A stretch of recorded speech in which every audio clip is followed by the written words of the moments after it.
এসে বলছে, ওই আমি তরঙ্গ নগরী হতে এনেছি তরঙ্গ,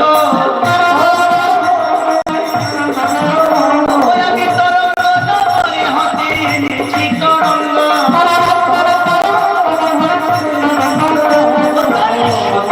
রূপী জানি শত শত রঙ্গ,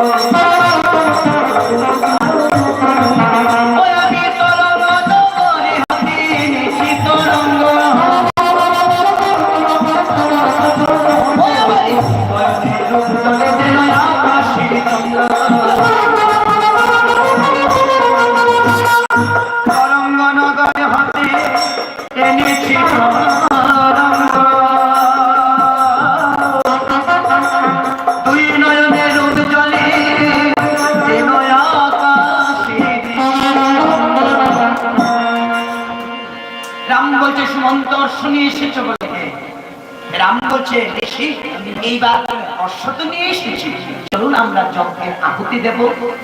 ঋষি বলছে, দাঁড়াও রাম, দাঁড়াও, তোমার একটি জয়পত্র লিখতে হবে, সেই জয়পত্র লিখে অশ্বের ললাটে লাগাতে হবে। সেই অশ্ব যেদিন স্বর্গ মর্ত্য পাতাল ত্রিভুবন ভ্রমণ করে অযোধ্যায় আসবে, সেই দিন হবে তোমার সেই যজ্ঞের আহুতি।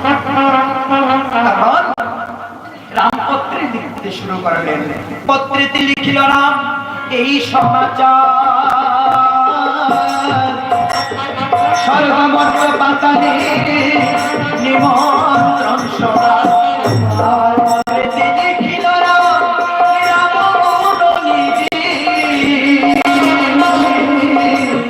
এই ত্রিভুবনের মধ্যে শুধু রামের তখন ঋষি মনে মনে ভাবছে, আরে এই কথাতে তো আর যুদ্ধ হবে না, রাম তোমার আরেকটি ওয়ার্ড লিখতে হবে। বলছে কি? পত্রেতে লিখিল রাম জগৎ বিধাতা,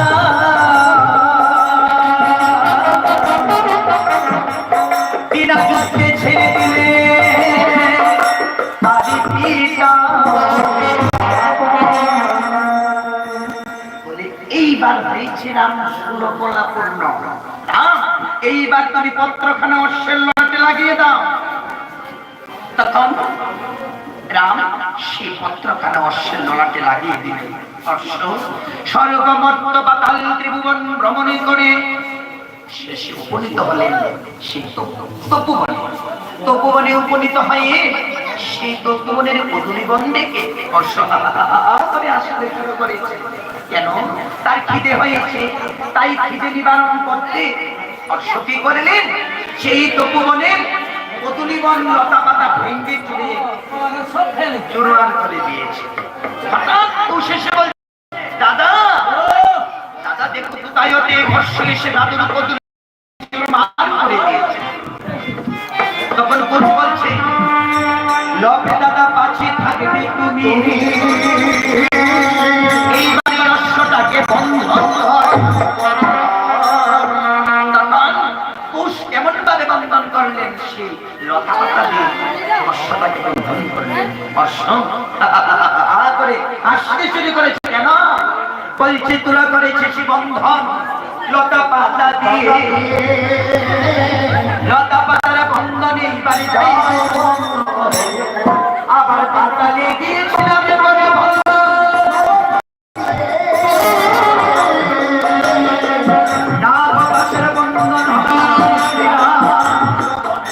বলে গিয়েছিলাম করে বন্ধন লুহারি শিকলে ছিন্ন হলাম। এই কথা বলে অশ্ব বন্ধন থেকে মুক্ত হলেন। বলছে, দাদা দাদা এইবার কি হবে? বলছে, দাদা দোষ, আমার কাছে আরেকটি মহামন্ত্র রয়েছে। দাদুরা বলেছিল যদি কোনো আপত্তি বোধ আসে সেই মন্ত্রখানা জপ করতে। লক্ষ্য করে সেই মন্ত্রখানা জপ করে জয় জানকী জয় সীতারাম।